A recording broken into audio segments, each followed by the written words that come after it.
अस्सलाम वालेकुम। उम्मीद है आप लोग खैरियत से होंगे। मैं आपको अपनी community beyond 9 to 6 with Mubashir में खुशामदीद कहता हूँ। मेरी आज की वीडियो का टॉपिक रिलेटेड टू ईटीएफ है। इसकी डिटेल में जाने से पहले मैं आपको अपना इंट्रोडक्शन दे देता हूँ। मेरा नाम मुबशिर अजीज़ है। मैं इस वक्त प्रिंसिपल सॉफ्टवेयर क्वालिटी एश्योरेंस की पोजीशन पर जॉब कर रहा हूँ। इसके साथ साथ मैं पैसिव इनकम के आइडियाज़ पर काम करता रहता हूँ। इस कम्युनिटी में हम क्यूए मेंटोरशिप, साइड हसल्स और प्रोडक्टिविटी के बारे में बात करते हैं। चलिए वीडियो की डिटेल में चलते हैं कि ईटीएफ क्या होते हैं और हमें ईटीएफ में क्यों इन्वेस्ट करना चाहिए। ईटीएफ यानी एक्सचेंज ट्रेडेड फंड। ये सेशन है स्पेसिफिकली पाकिस्तानी इन्वेस्टर्स के लिए या फॉरेन इन्वेस्टर्स जो पाकिस्तान में इन्वेस्ट करना चाहते हैं, ताकि हम समझ सकें कि ईटीएफ क्या होता है और हम ईटीएफ क्यों इन्वेस्ट करें ईटीएफ में। सबसे पहले मैं बता चुका हूँ, ETF exchange traded fund. ETF असल में एक बास्केट ऑफ इन्वेस्टमेंट है। मतलब आप एक ईटीएफ लेकर 7 मल्टीपल कंपनीज में इन्वेस्ट करते हो। जैसे अगर आप मेज़ान बैंक ईटीएफ लेते हो तो इसके अंदर शरिया कंप्लाइंट के बास्केट है। लाइक आपने पाकिस्तान स्टॉक मार्केट में डिफरेंट इंडेक्स देखे होंगे, तो ये शरिया कंप्लाइंट स्टॉक्स KMI 30 मतलब कराची मेज़ान इंडेक्स टॉप 30 कंपनीज के इंडेक्स पे मुश्तमिल होता है। और अगर आप मेज़ान के ईटीएफ में इन्वेस्ट करेंगे तो ये लाइक KMI 30 की बेस पे मल्टीपल कंपनीज का एक ईटीएफ क्रिएट किया होता है। और NIT पाकिस्तान गेटवे ईटीएफ में आपको मेजर PSX कंपनी का एक्सपोजर मिलता है। सबसे बड़ी बात कि आप ईटीएफ को लाइक स्टॉक मार्केट से ही परचेज करते हैं, लाइक शेयर्स, जो आपको इंस्टेंट डिवर्सिफिकेशन देता है। लाइक डिफरेंट सेक्टर्स में automobile sector, textile, banking, fertilisers, REITs, property sectors, इसी तरह automobile parts,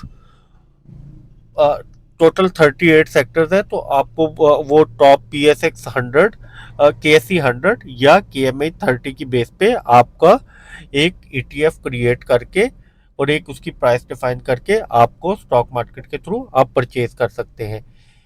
ETF basically stock market के इंडेक्स की बेस पर काम कर रहा होता है। अगर इंडेक्स डिक्रीज होगा तो ETF का रेट भी डिक्रीज होगा, और अगर इंडेक्स इंक्रीज होगा तो ETF का भी रेट उसके अकॉर्डिंग इंक्रीज होगा।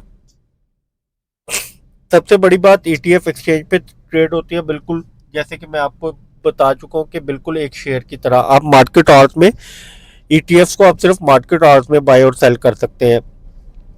स्टॉक मार्केट फंड जो म्यूचुअल फंड पे रजिस्टर्ड होता है वो आप किसी भी वक्त बाय कर सकते हैं आफ्टर लाइक स्टॉक मार्केट के आवर्स के बाद भी और स्टॉक मार्केट के आवर्स से पहले भी। लेकिन उसमें एक प्रॉब्लम होती है कि उसमें जो फंड मैनेजर्स की फीस ज़्यादा होती है, इधर फीस 1% होती है। की फीचर्स जिस तरह मैं आपको बता चुका हूँ कि एक ETF के ज़रिए आप अपना पैसा मल्टीपल कंपनीज में फैला सकते हो।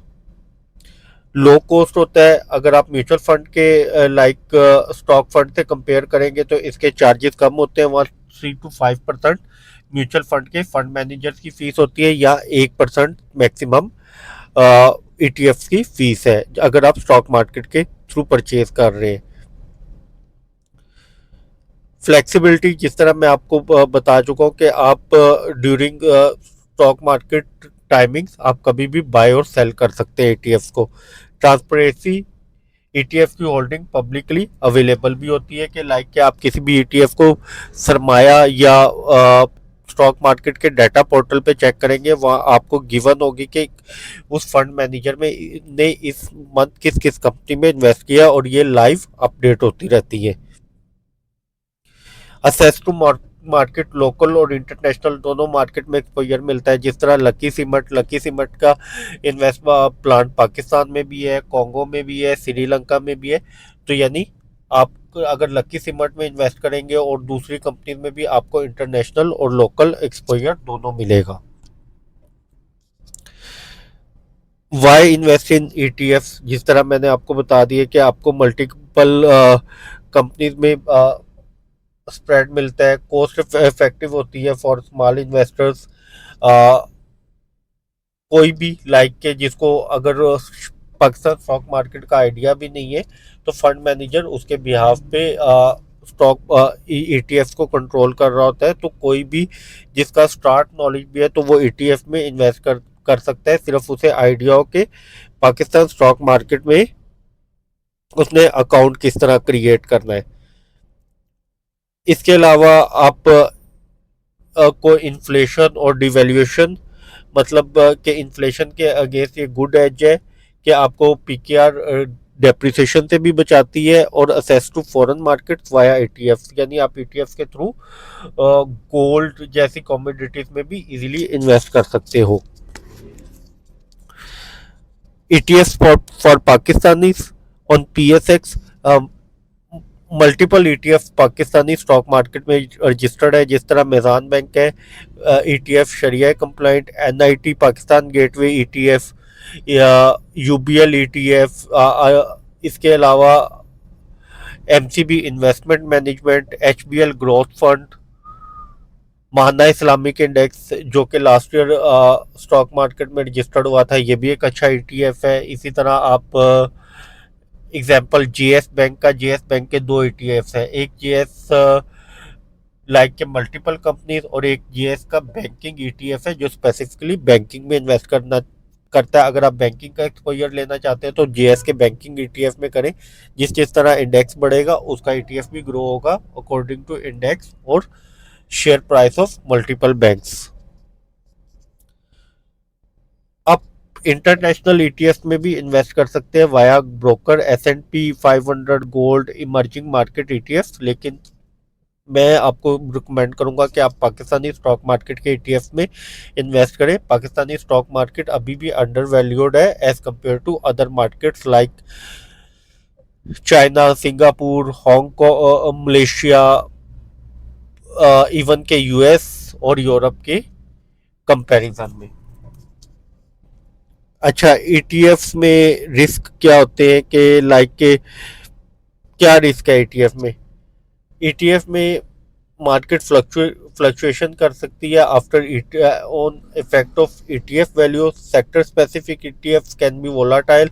अगर आपने स्पेसिफिक टू सेक्टर ऑटोमोबाइल के सेक्टर में इन्वेस्ट किया तो अगर इंटरेस्ट रेट इंक्रीज होगा तो ये ईटीएफ लाइक इसकी प्राइस ऊपर नीचे होती रहेगी, क्योंकि अगर इंटरेस्ट रेट इंक्रीज है तो ऑटोमोबाइल सेक्टर की सेल्स भी कम हो सकती है।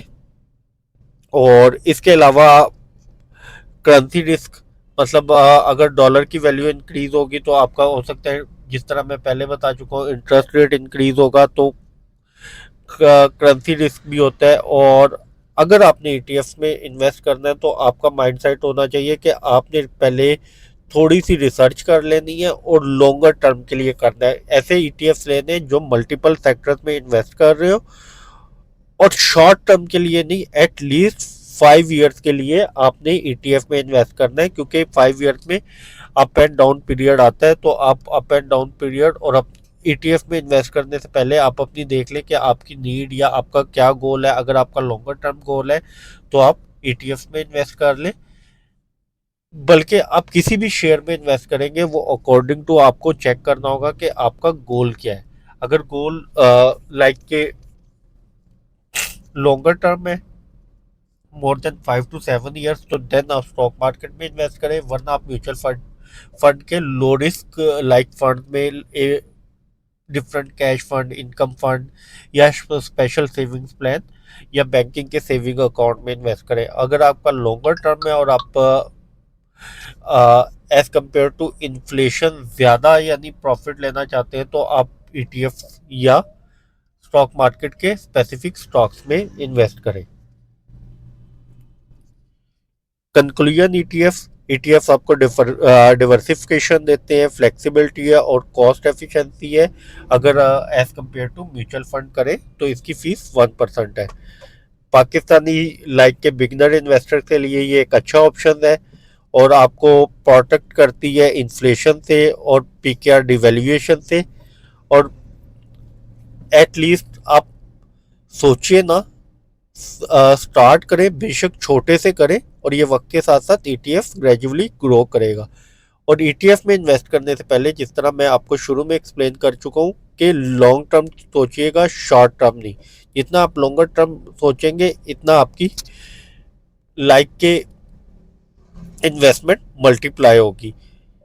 और अगर आज भी पाकिस्तान में बाकी as compare to other asset class देखें, तो स्टॉक मार्केट ने, जिसने 2019 1999 में 1,000 इंडेक्स पे इन्वेस्ट किया था 1,000 रुपये, तो आज उसकी वैल्यू 1,50,000 है। तो ये वक्त के साथ साथ ग्रो होता है। तो लॉन्गर टर्म ही आप इसको कंसीडर कीजिएगा। सबसे एंड पे मैं आपको कहूँगा कि आप मेरी वीडियो को लाइक कीजिएगा, सब्सक्राइब कीजिएगा और शेयर कीजिएगा। और अगर आपका कोई क्वेश्चन हो तो कमेंट्स में टाइप कीजिएगा, तो मैं आपको रिप्लाई कर दूंगा। शुक्रिया।